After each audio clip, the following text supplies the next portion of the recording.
Okay, welcome back everyone after a significant break to Birkat Hamazon. We, I think, spoke about Shiur Hamalot. We spoke about Al Naharot Bevel, and we established that none of us say it. Anybody said it since that shiur? No? What a waste of time, eh? None of us. I haven't done it either. So yeah, maybe we should. Maybe we should. Belinada, I'm going to start saying Al Nahar. You say Nahar Al Nahar Bevel, if I'm not mistaken. I say Sfardi. I say Lamanater before the David. Oh, okay, all right. But you're not a Sfardi, are you? When I started to, I didn't grow up like the rest of you. Okay. That's assuming lots of things. Somewhere out there, out of the fold. I have to say, you've done a lot of catching on. Yeah. Come on. Anyway, so Belinada. Just to answer your question, when I decided to say Birkat Hamazon, I found sections of the Sfaradi, the Dot HaMizrach, spoke to me more than the Ashkenazi. Wonderful. So I decided that good for you. That I'd say Sfaradi. Do you eat rice on Pesach? No. What a shame. If you're going to be a Sfaradi, you might as well get the benefits. Mind you, then you have to do sleep for the whole of. It was only Birkat Hamazon, that's all. Anyway, I decided. Belinada, I think I'm going to make a Belinada. I'm going to try and say Al Naharot Bevel. The problem with that, of course, is. But when I did say you need a bencher for that, because I don't know it off by heart, which is not a bad thing, by the way. Right, okay. But why don't you say it? Why don't I say it? Because we never did. I mean, you should, of course. When I said it, I did. Right. Yeah. Anybody want to join me on a Belinada? Say Al Naharot Bevel? Weekday? No, Paul, you're not buying that. No, okay, all right. Okay, so we spoke about that. We spoke about Tefilah Hashem, didn't we? And it erroneously was attributed to anti-Zionism, which was nonsense because it was introduced a long time before Zionism was ever, or modern Zionism anyway, was ever thought of. We also spoke about the Mezuman. We spoke about whether women can make a Mezuman. And that actually is in this Gemara that we're going to have a little look at later as well. And we also went through the first paragraph, the first bracha, which we said traditionally was attributed to Moshe. Yes, attributed to Moshe when? The man. Yes, when the man first came down, it was attributed to Moshe, who saw this wonderful miracle of this food, which tasted of honey and wafers, and was a miraculous food. It was full of kedusha, and he was inspired, according to the Gemara, was inspired to write the first bracha, which we went through in some detail. And then we were about to start the second bracha when we encountered Pesach and things like that. So let's talk about the second bracha of Birkat Hamazon. Let's have a look at the wording first of all, and then we'll go back and have a look at perhaps its origins and the meanings that might be there. Okay, so the second bracha begins with the word nodeh, or two words, nodeh lecha. What does that mean, Goldie? Nodeh lecha. We thank to you. We give thanks to you. Yes, nodeh. Same word as todah, right? Same word as modim. Anachnu lach, right? So nodeh lecha, we give thanks to you. Hashem Elokeinu. Al shehinchalta la'avotenu. Al, because, or for, shehinchalta. What's the root of that word? Nachala. What does that mean? Inheritance. An inheritance. Yeah, nachala is an inheritance. What's the difference between a nachala and a yerusha? Just doing it today. Yehoshua. Well, what's the answer?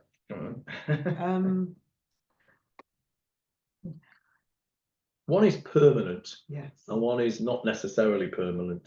So a nachala is got an element of permanence about it. Great. So if you have something as a nachala, so your nachala, it is your permanent heritage. A Yerusha, well, if you get a Yerusha, you might Thank you very much. do it in, you know. But a nachala can never be done in. A nachala remains yours. You know, after the Yovel, what happens to a property?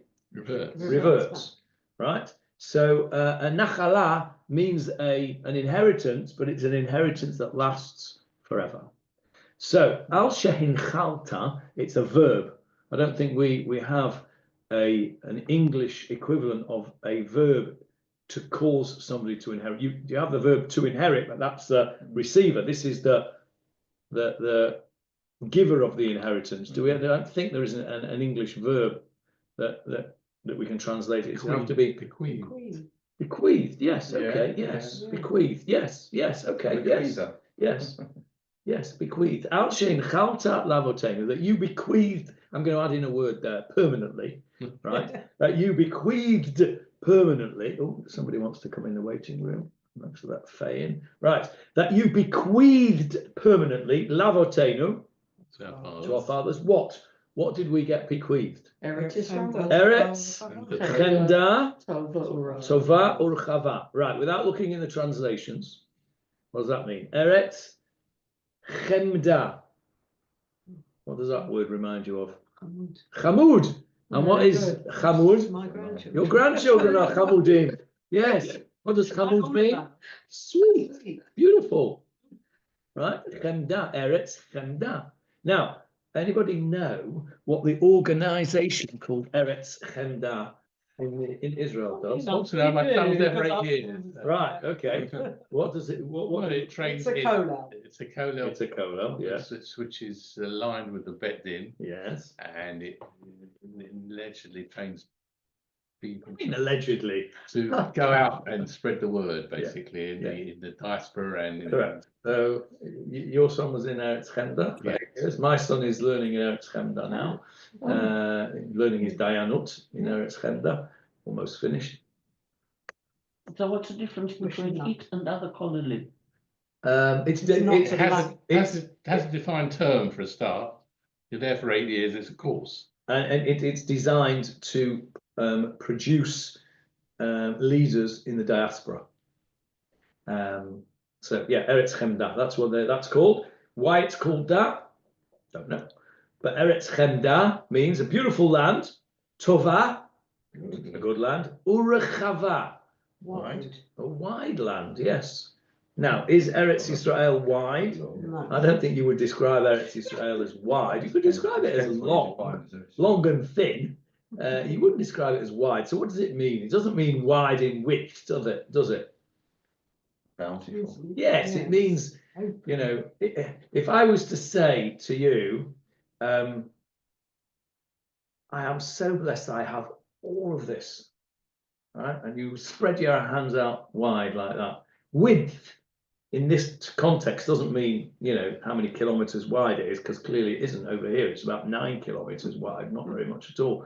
It means bountiful. I think that's a very good expression for it. So we're thanking God, basically, for the bounty of this land.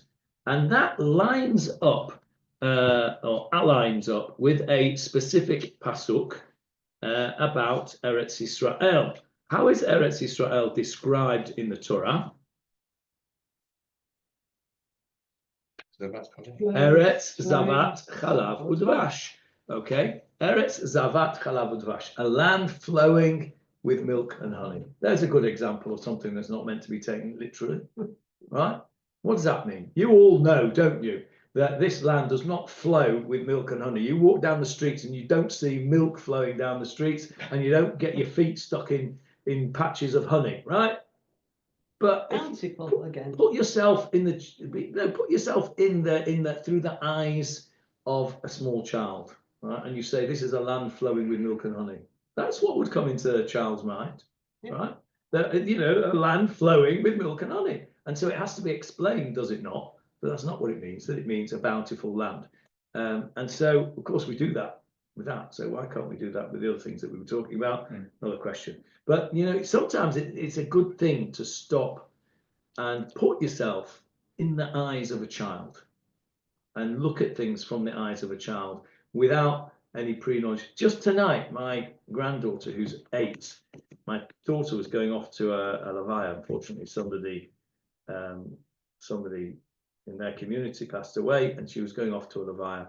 And my granddaughter, who's 8, is obviously just starting to understand these things, and she wanted to know all about why this person had died, and would they be sitting shiva, and what does that mean? And it was, it was really quite sweet, if you'll if you forgive the expression, that this was a picture of innocence here, who was asking questions innocently and wanted to know. And sometimes it's a very good thing for us to step back into those shoes, if you like, because we're so used to saying these things, right?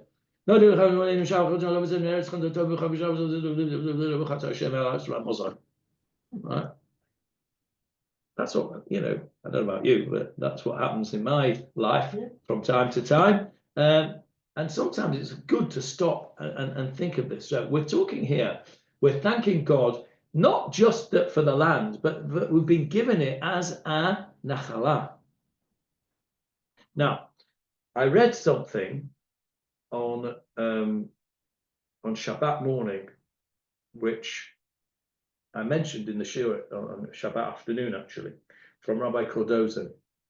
And he was speaking about the idea that we need to maintain an air of wonderment about, he was talking specifically about Eretz Israel, about Medinat Yisrael, and he used this expression. What was that expression he used?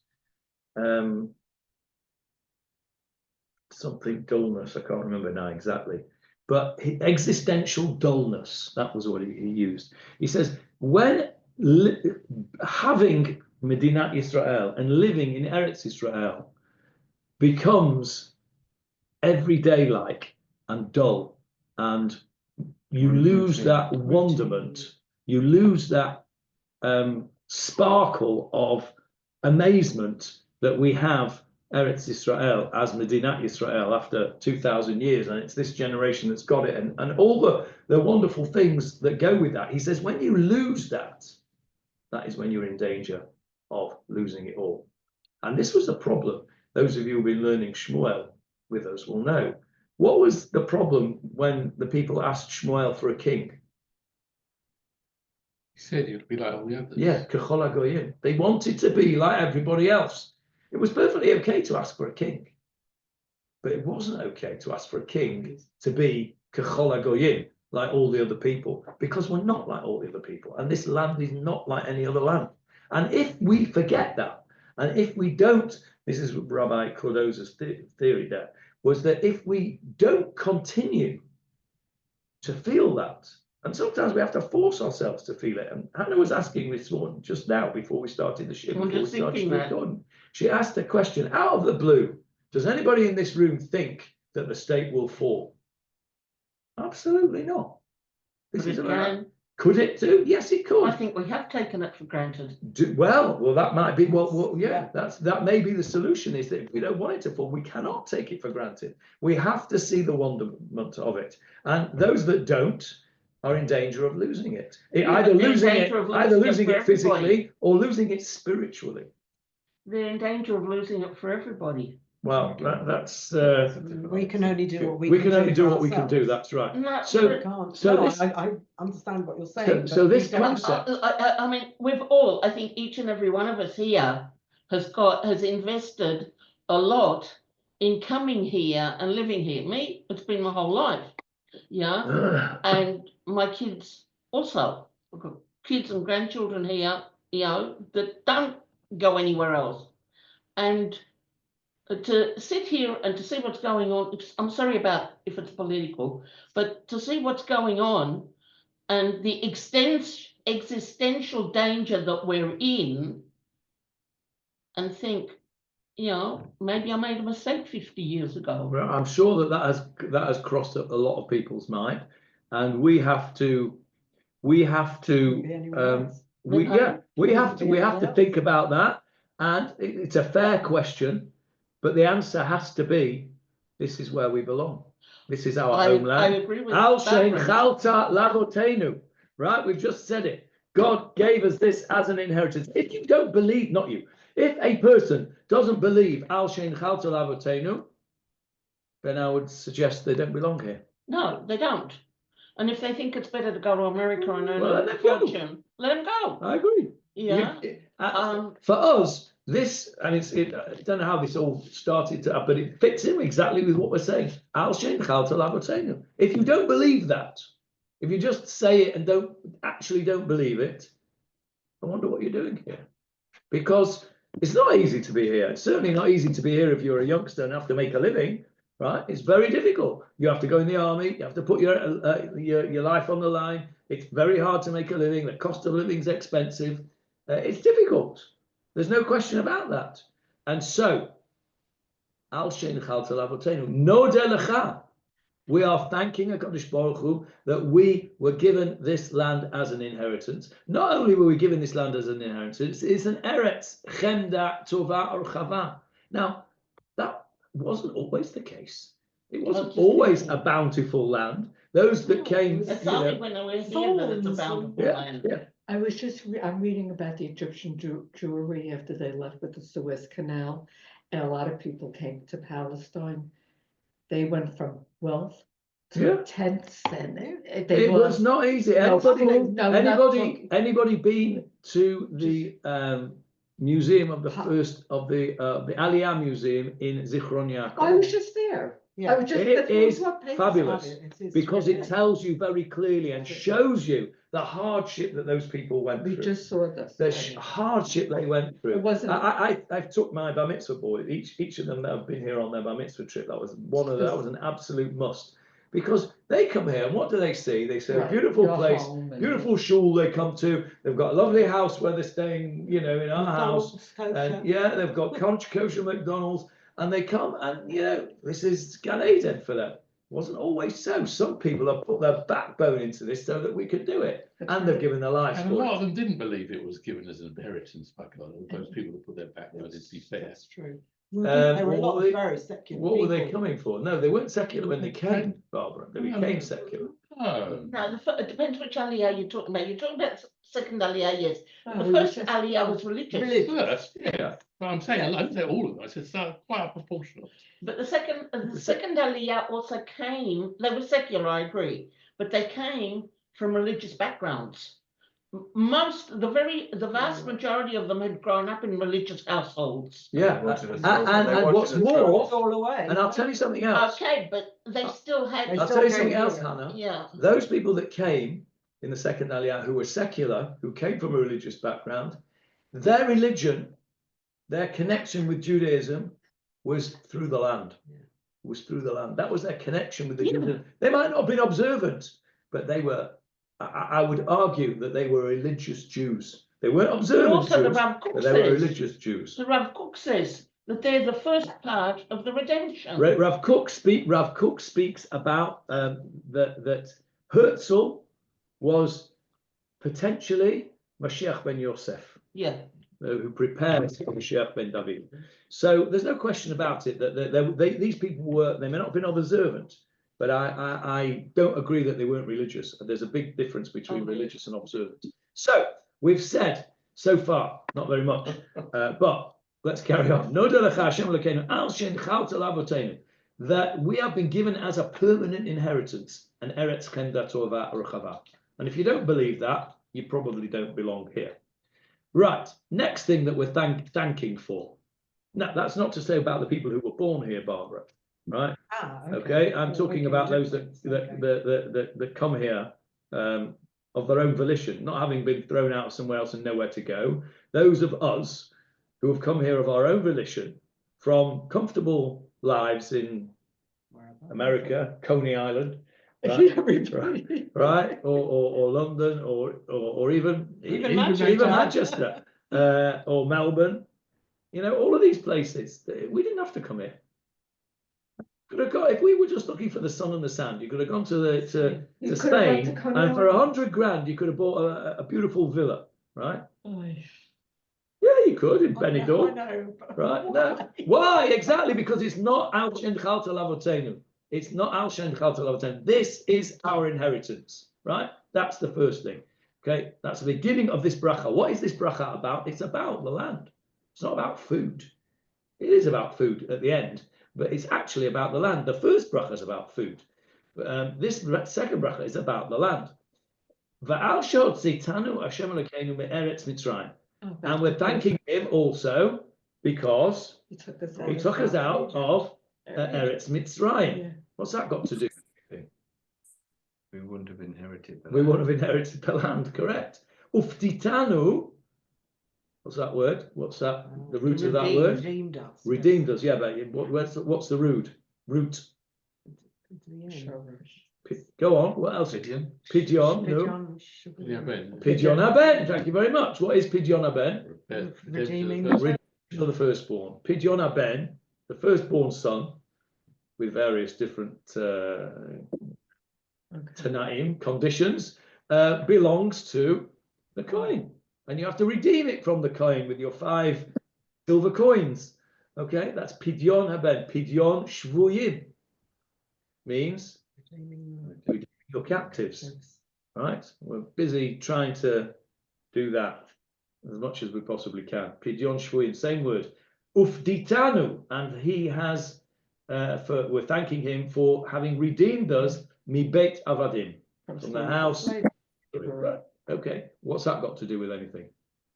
Because if it's the same thing, if you were still in the house of slavery, you wouldn't be here to enjoy an eretz chemda tova or chava, and to grow food, and to have food, and then ve'achalta v'savata u've'rachta.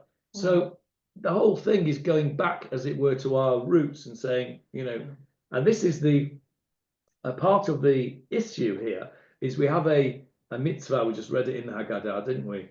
That Rabbi Elazar ben Azariah said, Harei ani keven shivim shana, I was like a man of 70 years, and what? I didn't know that you had to say Yitziat Mitzrayim night and day.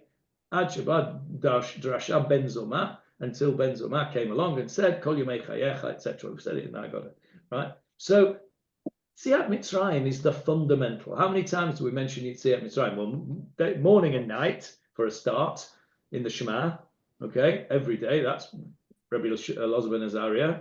Kiddush, yeah, Zeichel Yitziat Mitzrayim. Benching, everything is Yitziat Mitzrayim.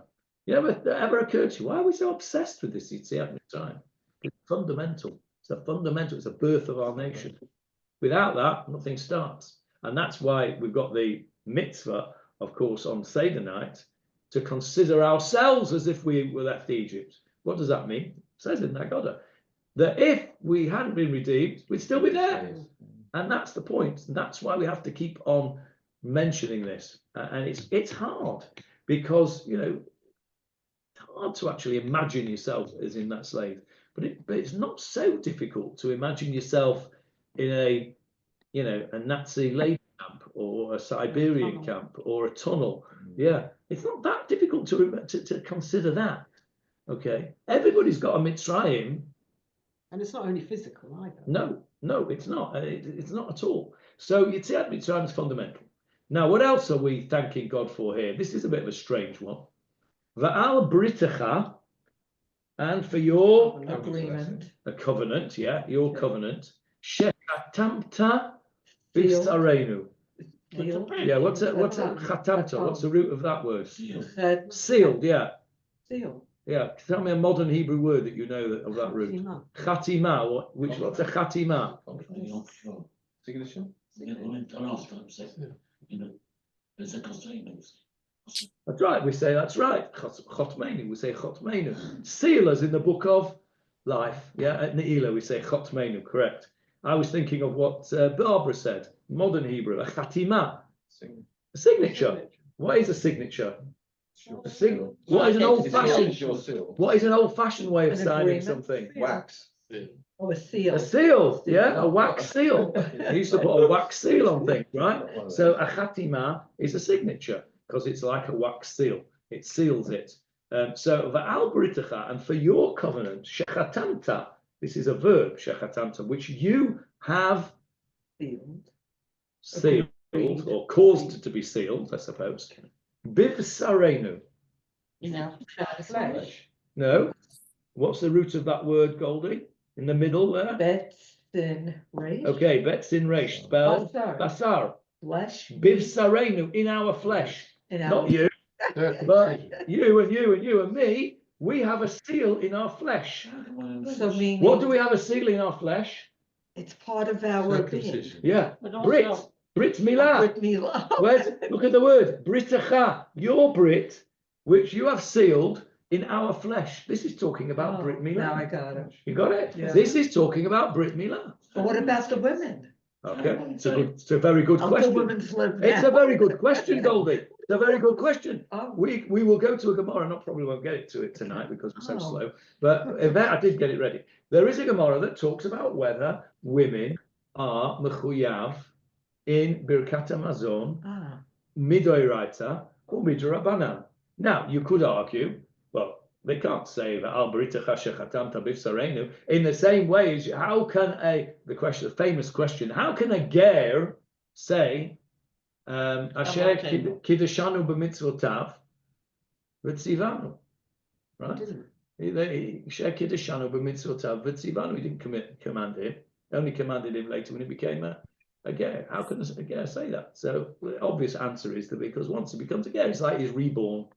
And so he's reborn a Jew, and so We say it for Nitei time, we weren't commanded to wash our hands. we were commanded by the rabbis. Yeah. Okay. So most of the brachas that we say are Came within, about God though, weren't it? yeah, we're commanded by the rabbis. So there's a question here: how can women say benching? Because it says, you know, Because you're that's talking about the plural. Okay, but we're here. Okay, I'll ask the The question. words. I'll ask the question differently. Paragraph. I'll ask the question differently. Instead of saying how can the women say this, why did the rabbis put something in there that doesn't apply to women? But al britecha shechatamta b'v'sarenu. It's a good question. It's a good question. You said the rabbis. I thought you were Jew. Ah, okay. We never got to that bit yet. We just spoilt it, Lionel. We're coming. Okay. but you're talking plural. Firstly, you're talking plural. yeah.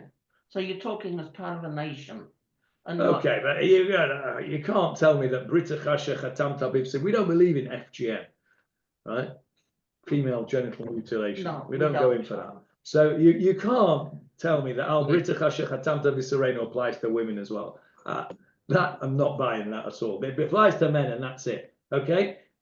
But what you could say is this: we are thankful for the Brit, al britecha, and your Brit, comma, shechatamta b'v'sarenu. Okay. The men have it sealed in their flesh. The women don't have it sealed in their flesh. Maybe But they need it. they're still part. Okay. They're very Maybe good. they need it more than the They- You women. can have- when he you said- can They are still part of the Now I Brit. got it. It does they might not have a milah. We say a man has a Brit. A man does not have a Brit. A man has a milah. The word Brit means a covenant, and the word milah means a circumcision. Right? So a man has a milah, doesn't have a Brit. When's the Brit?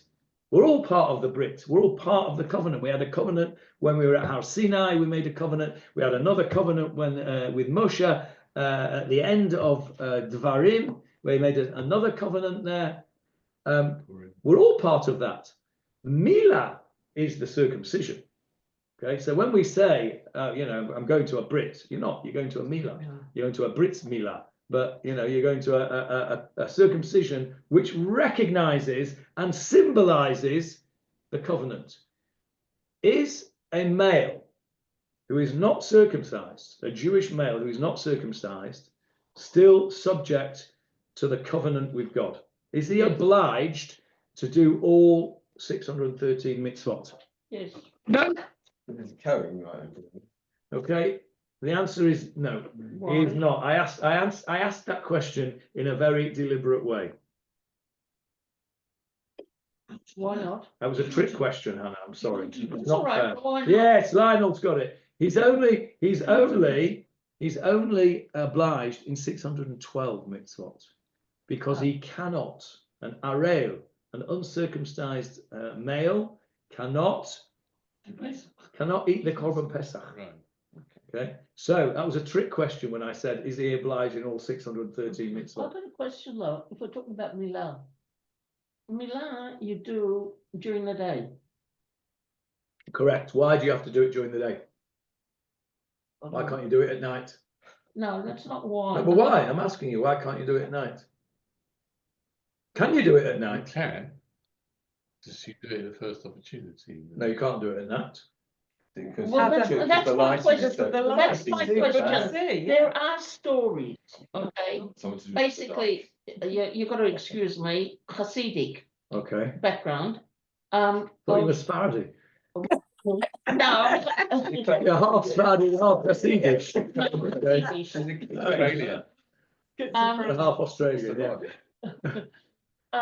There are stories of Russians who were in the army, in the Russian army, and that who took their sons to a mohel at night when nobody could see and nobody would know because they weren't allowed Well, that's a to different story. Okay. to do milah, Yeah, and they still wanted to, okay. and therefore it was done at night. Okay, so it's not allowed to be done at night, normally, Yeah. okay, in normal circumstances. Does anybody know why? I don't. Just practical. What? It does. It says Bayom Hashmini. Bayom Hashmini. It should On be the in the 8th open, day. not a secret. On the 8th day. So it has to be the day. So a Brit that is done either before the 8th day. So if you make a mistake and you do it on the 7th day by mistake, you get your calculations wrong, you've got a problem. And if you do it at night, it's not counted. You have to do what is called a hatafat dam brit. You have to do a correction and you have to do something else. So a Brit has to be on the day. So my question, forget the trick question. It was a trick question. Yeah. Fair, right? So a man who has not had a circumcision, right? Is he still obliged in the other 612 mitzvot apart from Korban Pesach? The answer is yes. He's still party to the covenant because he was there at Har Sinai. Every neshama of every Jew in the world ever to be was party to that Brit, and that by dint of being born Jewish, you are part of that covenant, like it or not, right? Like it or not. You can say I'm not interested and I don't want to do it. That's up to you. But you are party to that covenant. So that means that Britecha shechatamta b'vsarenu is not exclusively for those who got a Brit Milah. Although that's what it says, we're thanking him for. We're thanking him for the Brit, but it's almost in bracket that you sealed in our flesh. So the women are definitely included in this because they're included in the Brit. They're not included in the Shechatamta B'Vsarenu bit, but if you stick a comma in it, as it were, and split the Britecha and Shechatamta B'Vsarenu is almost in parentheses, then you can understand why women would be obliged in that, and it doesn't exclude women. Right, so we've thanked HaKadosh Baruch Hu for the Brit. Would you use the word stamped instead of sealed? Stamped, yeah, stamped, sealed, yeah, stamped with the same thing. Yeah. Hi, can I make a quick comment? It's Rodney here. Yes, hello, Rodney. Yes. So during the day, I think there's a practical reason, because you wouldn't want a mohel to operate at night, when the lighting is not good, when they were doing it by candlelight. Well, that possibly is true, but Chazal tell us that the reason you don't do it at night is because it says Bayom Hashmini on the 8th day. Having said that, I remember one particular Brit that I did in the depths of December in Manchester, where it gets partially light during the day, and there's not much difference between the day and the night. And I went to do this Brit at this house, and it was a dark house. You go to some houses, they're dark. Yeah. Right. And the lighting was shocking. And it was really quite difficult to see what I was doing. Anyway, we did what I did, and it was all fine. But you know what I did after that? I went out and I bought one of those lamps, like The dental. it's like the dentists wear and the ENT folk wear. And Rodney, you probably also wore them when you were operating. A light on the forehead, I didn't use it very often, but I had it in my bag, and I remember and I even remember whose bris it was where I went I to. guess you know. Okay, so I'll just go back. Ever one- since I had one. I'll just go back one spot then. So they said Bayom Hashmini because they wanted to make sure that it was during the day. Maybe, yeah. It's backwards. It's backwards. Actually, the Bayom Hashmini is actually in the Torah. So now, Rodney, you're second guessing HaKadosh Baruch Hu's intention, which is fine. I have no problem with that. You may or you may not be right. It's perfectly logical. Yes, I agree. So I agree. It's we logical. say Vayom can mean the whole day. So we say Vayom she, Vayom she shows for the first rested on that day. Didn't rest in the morning, rested at night. Vayom Hashvi Shavat Vayinafash.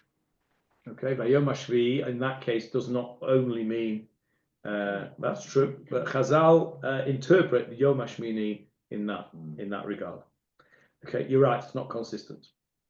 Okay, what else are we thanking him for? Va'al Toratecha, your Torah, Limadatanu. That we will learn. No, not that we will learn. That we learn. Limadatanu, that you have taught us. Okay, so again, these are all thankings for something that Kodesh Baruch Hu has done. He has given us the land. He has taken us out of Egypt. He has redeemed us from the house of slavery. He has sealed our flesh with the Brit. He has taught us the Torah. Va'al chukecha. Your statutes. What's a statute? You don't know I was what. about 16 before I knew what a statute was. I thought it was a misprint and it was a statute. A law which don't have a reason. A law which is not apparent. The reason for it is not apparent. The Rambam says that there is a reason for everything, but we're just not quite sure what it is. And various people attempt, even the para aduma, which is the chok para excellence. There are various different Mepharshim that have a go at explaining it, and of course none of them are particularly satisfactory because they're not meant to be, because it's a chok. So what's the point about a chok? Is it you do it because you just know it's the right thing? You do it anyway, even if you don't understand it, right? It's the na'aseh v'nishma of the religion. Okay, if you understood everything, we all understood and we all understand that it's not right to steal because it's not mine. And we all know it's not right to murder. But what's the problem with wearing shatnez? Right? Shatnez to me is a chok. Do I wear shatnez? No, I don't wear shatnez. Am I careful about it? Yes, I am. Why? Because I believe in the Torah. And if you believe in the Torah, one of the ways you demonstrate that belief is to say what we've just said, what Lionel just said there before, is it's something we don't know, and you recognize that you don't know it. Well, our teacher in a non-Jewish school said it's because things shrink at different rates. Okay, maybe right. Things shouldn't. Okay, They shrink at different rates. I think that's worth looking into. You can't wear shatnez. Shatnez you can make it an explanation for, because the coins clothes shatnez. The coin what? The Cohen's clothes were a mixture of cotton and wool, or linen and wool. Oh, because And to make it different, like to put it on a different status, that's what the Cohen wears. We don't wear it. Okay, maybe. You could. But that doesn't explain. I'm not trying to explain it. I'm just saying. I just pull that out of the hat, shatnez. To me, shatnez doesn't make any sense. It's a chok, and I do it anyway. But that's the point. You do it anyway. Why? Because you're a believer. Ani ma'amin, right? If you only did the things that you believed in. It's a bit of being a child and being a parent. Sometimes a child doesn't understand the consequences of what. Yeah, and you say the child says, "Why should I do it?" You just do it. Just Because I said so, right? If you read all the parenting books, Don't do that. right? In all the parenting books, they tell you you are not allowed to say "because I said so." Hands up, those parents said to them, "because I said so." Right? Hands up, who said it to their own kids? Yeah, right. We never read the books, did we? We never read the books. If we did read the books, we forgot. They just Yeah. have to tell Right. them. So, but you're right. because God said so. I've told you this story before. There was every now and again they have these TV programs. They bring out daytime TV. I'll have a debate about circumcision, right? Brit Milah. Every now and again, the anti-Milah brigade come out and have a go. They bring out, and there was one time that there was a debate on what was his name? That fellow, Jeremy. Fine. Not No. Jeremy Vine. What was he called? Silk. Kilroy Silk. Kilroy Silk. It was a daytime chat show kind of thing in the UK. What were you doing? I wasn't. You haven't heard the story yet. Anyway, so they had this debate about circumcision, and they brought a Muslim, and they brought Dr. Yossi Spitzer. Yossi Spitzer, who is the head of the Initiation Society, which is the Association of Moilim in the UK. The Initiation Society is the oldest Jewish organization in the UK, going back to 17 something or other. Anyway, he was the chief medical officer of the Initiation Society, and he was there to represent the Jewish view. And then there were the anti-Milah brigade and a big audience of, idiots. Anyway, Kilroy Silk says goes round and he says, Dr. Spitzer, why do Jews circumcise their sons? Isn't it barbaric? And he says, I'll tell you why we do it, because God said so. And Kilroy Silk said, quite right, he said, right, well, that's the end of that debate then. You can't trump that. You do it Well, because what did the Muslims say? They said, yeah, you're quite right. You're quite. So the whole thing, it was like, he popped a balloon, and it was so clever. Actually, I don't know if it was he thought about it before off the top of his head, but it absolutely is the right answer. We do circumcision not because it's healthy, and not because it reduces cervical cancer, and not for any other reason except that God said so. There may be other possible side effects which are positive. There may be some negative side effects. Who knows what? Not relevant. We do it because God said so. And that's a chok, right? So we're thanking God here. Think about this for a minute. We're thanking God for the chukim shehodatanu. What's that word mean, Goldie? What's the root of that word? Hodeh, to thank. No, it's not. Published. Yeah, to publish. Yeah, hoda'ah. A hoda'ah is The text. A notice. hoda'ah is a notice or a message. If I want to send you a WhatsApp, Yeah. I send you a message on WhatsApp. It's hoda'ah. Okay, and it's the root. What's the root? Dalad ayin. Hey. Yeah, You're done. yeah, which means That's to knowledge. know. To know knowledge, So yeah. when I tell you something, if I give you a notice, I send you a notice about what time Shachris is in the morning. You will then know what time Shachris is in the morning, right? That's the root of the word. Hebrew is the most Logical. wonderful language. You sound like Ruby now. Oh, I wish I knew what to do. Right? I don't know where on the page it is. We were laning this morning, and I opened up. He says, You found your he looks mistake. away and he says, third line down, last word. Third line down, last word, which it was, of course. Anyway, so chukecha shehodatanu, and for the chukim that you have told us about, that you have taught us about, right? Because if we're not taught about the chukim, they're not things we can work out for ourselves. You would never be able to work out for yourself that you can't wear shatnez, or you've got to do a porah aduma, right? You've got to be told about that. And we're thanking HaKadosh Baruch Hu for what? For the opportunity to do stuff just because God said so. Now, I don't know about you, but I think that's an amazing thing, right? If you think about your relationship with your parents or your children's relationship with you, right? When you say to them to do something and they don't understand why, or when you were told to do something you didn't understand why, you did it because You believe them. you trusted You your trusted them. parents. You trusted your Yeah. parents. Your parents would not tell you to do something if it wasn't right, if it wasn't good for you. Grandchildren do the opposite. Yeah, so you Yeah. Your grandchildren Don't do it. that. I was just thinking that. I've got a daughter that says to me, I don't understand.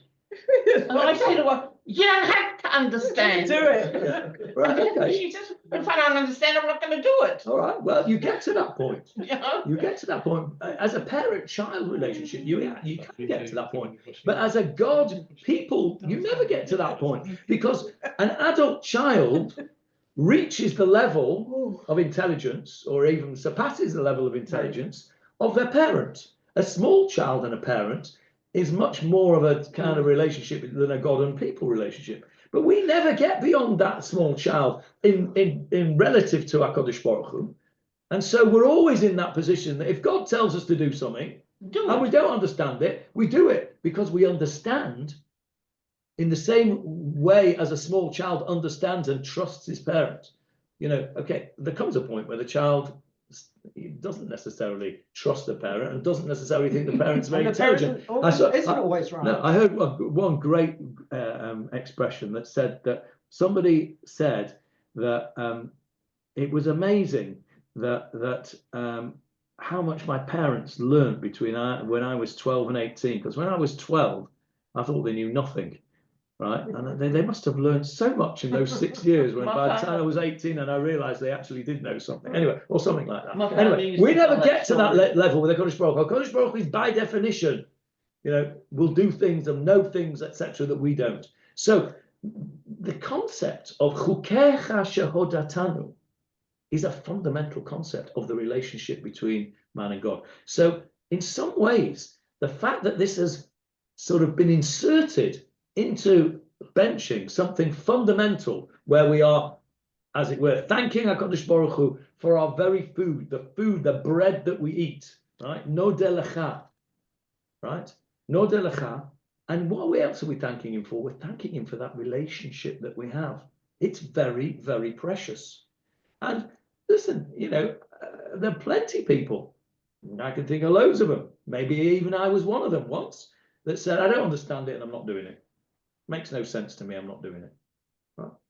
But if you are mature enough and lucky enough, I suppose, to have that faith that there is a greater power, Kodesh Baruch Hu, whatever that means, and we have been given certain things to do which are for our benefit, even if we don't understand them, and you compare that to the small child-parent relationship, you realize what a precious thing that is.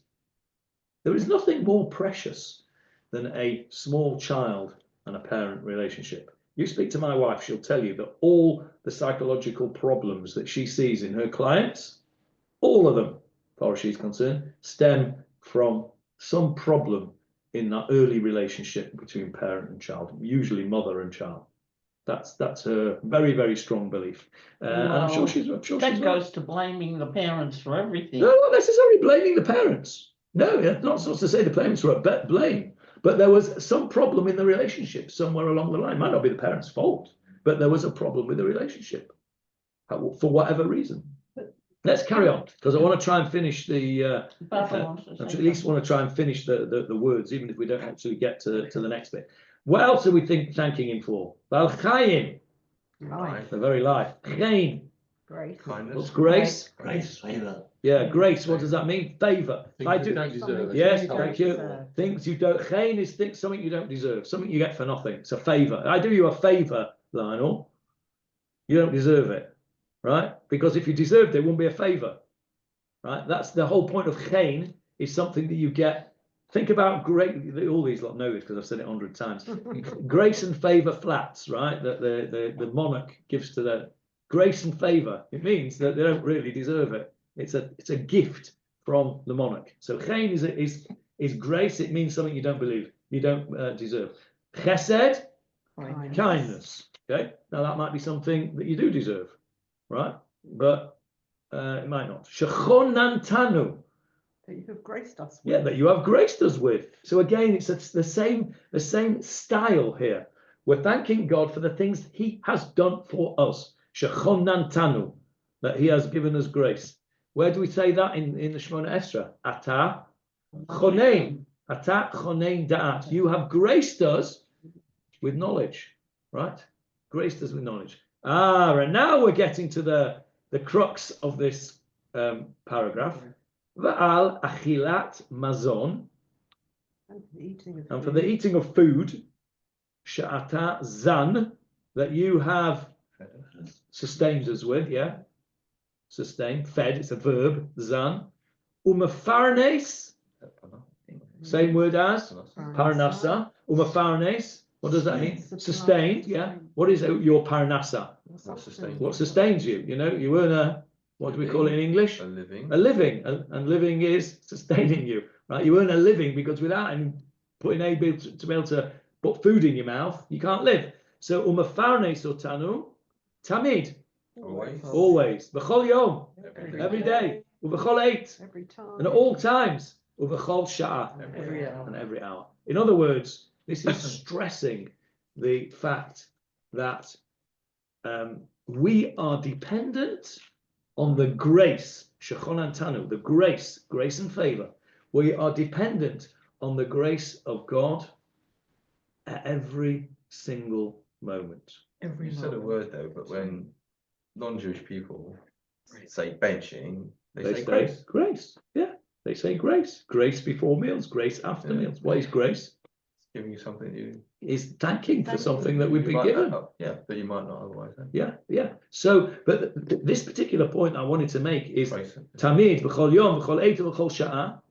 Right? It's not just a song. Oh, apparently, it's like it's not just a song. It means something, right?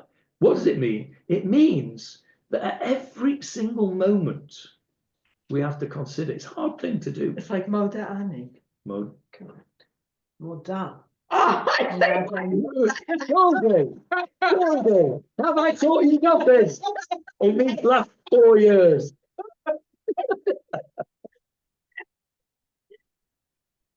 You're right, it's the same word. Modani. So, but this particular point, it struck me very much here.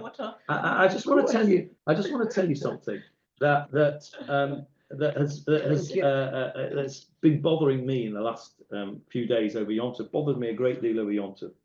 And it's this idea of Tamid b'chol yom b'chol eita b'chol sha'a. How vulnerable we are that in a split second our lives can change. Correct. There's a chap at the moment sat in a prison in Cyprus. Chap I know very well. A Jewish person? Chap from Manchester, Amen. who was driving. He's on there on holiday in Cyprus. He was driving on the road in Cyprus in the evening during Chol Hamoed. Don't know exactly what happened, how it happened. It seems that for some reason he crossed over to the wrong side of the road. There was an oncoming motorcyclist who wasn't wearing a helmet and who was going at speed, and they crashed, and the motorcyclist was killed. And Nebuch, he's dead. His family are grieving, and this fellow sat in a prison in Cyprus. Gone to Cyprus for holiday for Pesach, and he spent the last few days of Yom Tov in a prison in Cyprus. In 1 second, right? And Kecheref you can have that salvation, Kecheref ayin. That's right. But your whole life That's can right. be turned upside down in a second. Right. So yeah, 1 second. So this was on my mind. Is he When out I of read jail? this, Is he when out I of read jail? this, when I said these words over Yom Tov, when I was benching, I was this fellow, never, it's wrong, I suppose, but I was thinking about him because I know him and I know his family and I know everybody. Nebuch, the poor fellow that's dead, he's dead, and that's even worse. And I should be thinking about him as well, but obviously, it's just the way it is, isn't it? I was thinking, in the second, this guy is a really nice guy, successful in everything. He's got lovely kids, and everything.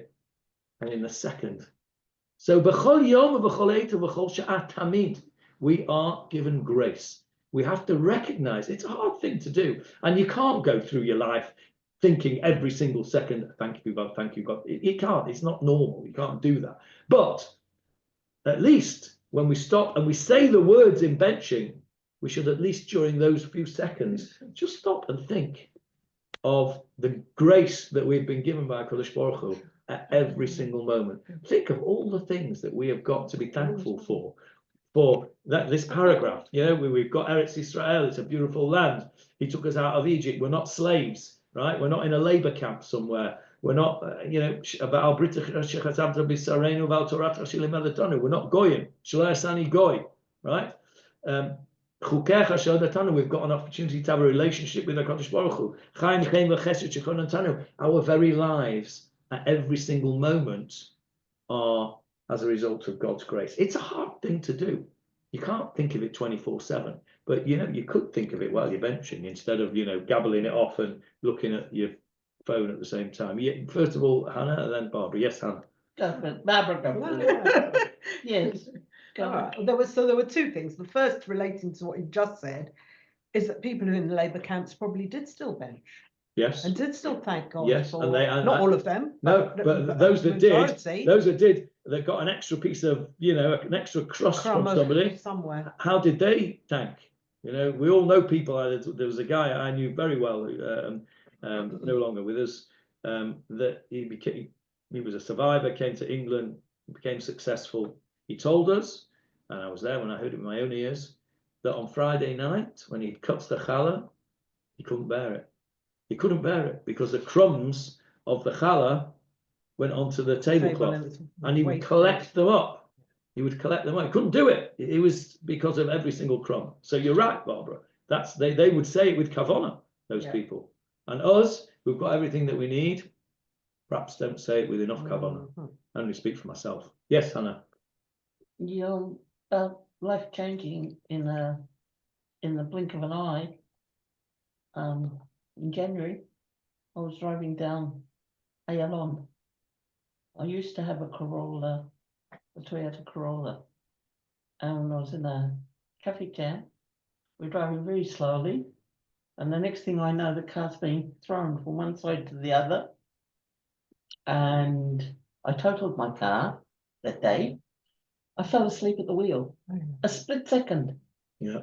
And fortunately, nobody was physically hurt. But the shock of it, and even today, we're 4 months later, the shock of it and what could have happened. Somebody in this community fell asleep at the wheel, crashed. His wife died in the accident. And yeah. So on that happy note, we will stop. Except we won't stop on that. We'll just start the next paragraph because it fits in. The next paragraph, which is still part of this bracha, by the way, but it's a separate paragraph. Ve'al hakol, And on everything. and for everything, which is basically what we've just said, isn't it? Right. We've just said everything, and we've actually what's the word? We've detailed everything. Chaim v'chesed, right? Everything. Britach shechatamta b'tzareinu, the whole lot. Ve'al hakol Hashem Elokeinu anachnu modim lach. We thank you, u'mavarachim otach, and we bless you. Okay. Yitbarach shimcha. May your name be blessed. Befi kol chai, from the mouth of every living person. Tamid liolam va'ed, forever and forever. Tamid is constantly. Liolam va'ed, forever into the future.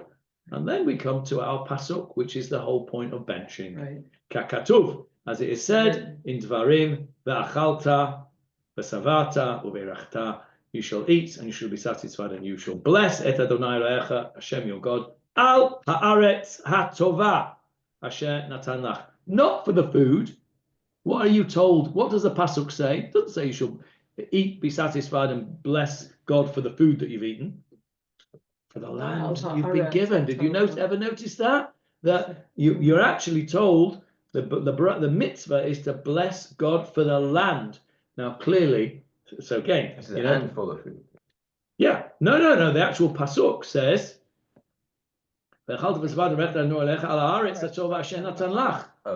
then we bring in the food at the end. Baruch atah Hashem al haaretz v'al hamazon. Think about that.